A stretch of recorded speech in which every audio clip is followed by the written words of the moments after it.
안녕하세요. 범법인 램파트너스 이승재 변호사입니다. 네, 안녕하세요. 이수정 변호사입니다.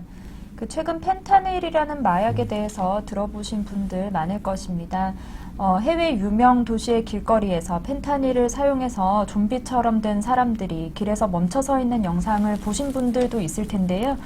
펜타닐은 해외뿐만 아니라 국내에서도 급격하게 확산되고 있는 마약성 진통제 중에 하나입니다. 병원에서 처방을 받아서 구매할 수 있기 때문에 어린 친구들도 마약처럼 활용하는 일이 많습니다. 예, 이런 펜타닐 패치를 오남용해서 마약처럼 사용하면 마약류 관리법에 의해서 형사처벌 대상이 됩니다. 이는 병원 처방을 받았다고 해도 마찬가지인데요. 이번 영상에서는 펜타닐 패치를 흡입해서 경찰 조사를 받게 되었을 때 변명을 해서 처벌을 피해갈 수 있는지, 미성년자라면 선처를 받을 수 있는지 등에 대해서 자세히 알아보겠습니다.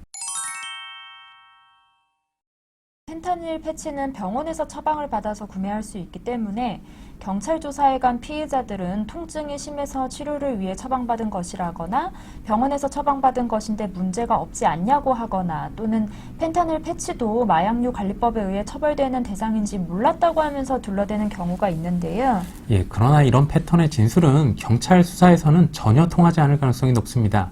피의자가 통증이 심한 질병을 앓고 있다는 것이 진단서 등의 객관적인 자료로 확인되지 않는다면 펜타닐처럼 강도가 센 패치를 수십 장 구매한다는 것 자체가 이상한 일입니다. 이러한 사정만으로도 펜타닐 패치를 마약류로 활용할 고의가 있다는 것이 인정돼서 형사처벌을 받게 됩니다.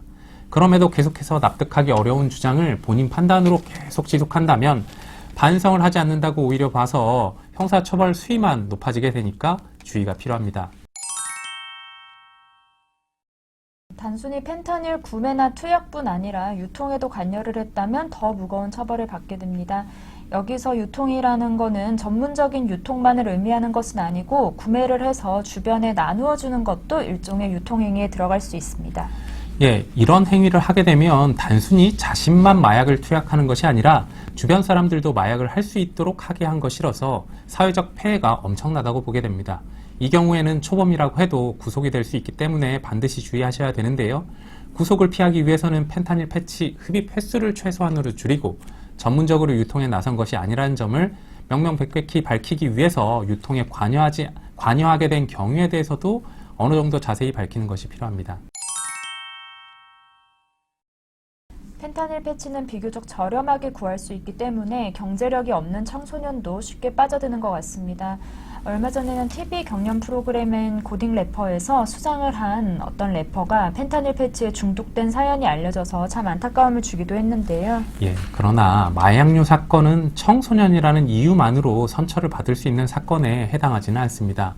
19세 미만의 사람은 소년법상의 소년에 해당해서 형사처분을 받는 대신 소년법상의 보호처분을 받을 수도 있는데요. 그러나 마약류 사건에 연루된 경우에는 사안이 매우 엄중하기 때문에 소년보호처분 대신 형사처벌을 받게 될 확률이 크다는 점을 알아두시기 바랍니다. 그렇기 때문에 수사 단계 초기부터 경미한 사안임을 주장하거나 개전의 정이 매우 높다는 점 등 특별한 사유를 주장해서 선처로 이끌 수 있도록 해야만 할 것입니다. 지금까지 펜타닐 패치 사건에 연루된 경우에 어떻게 대처해야 하는지에 대해서 자세히 알아봤습니다. 예, 어떻게 해야 하지만 선처를 받을 수 있는지 구체적인 방법에 대해서는 형사 전문 변호사와 상담을 받아보신 다음에 안내가 가능할 텐데요. 오늘 영상 도움되셨길 바라고요. 도움되셨다면 구독과 좋아요도 부탁드리겠습니다. 감사합니다.